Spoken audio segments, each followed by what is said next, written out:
I think there's increasing realization among market participants that these deficits are not really a one administration thing. They're more structural. They're more embedded into the U.S. political system and more broadly other political systems. They're very entrenched for multiple reasons we discussed earlier.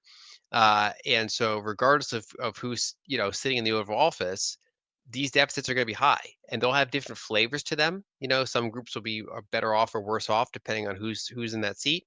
But the Gordian knot here is complex enough that there's not just a simple fix to sharply reduce deficits. And so I think that more and more market participants are realizing this is going to go on for many years. And what impact do you see this, I guess, financial dominance having on the markets? Because it does seem that, yeah, more liquid, as you said, more liquidity, interest rates aren't going to have much of an impact, less, I guess, private debt creation. Does this just mean that assets that offset this potential, you know, deficits will increase? I know you've talked about Bitcoin, gold, and other assets to sort of protect wealth. So all else being equal, a fiscally dominant environment is a run it hot environment. So generally, you get higher nominal GDP growth than you'd otherwise expect.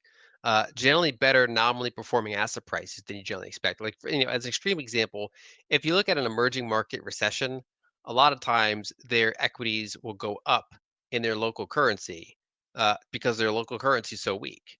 And it's a little bit different in a developed market, but when you have a developed market that's in stagflation, and it's kind of this more fiscally dominant environment rather than a private sector credit contraction, you tend to get these like emerging market characteristics in a developed market, just less extreme.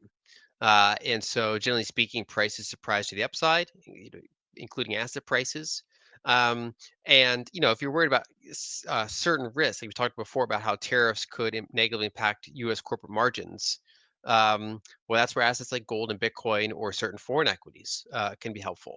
And so, I generally expect that it's the next 5 years is still generally an environment where you want to own more equities or more scarce assets than you do want to own bonds or cash, with maybe a minor caveat that non-US equities are probably increasing in attractiveness here compared to US equities. But it's very industry specific, very stock specific, and very asset specific.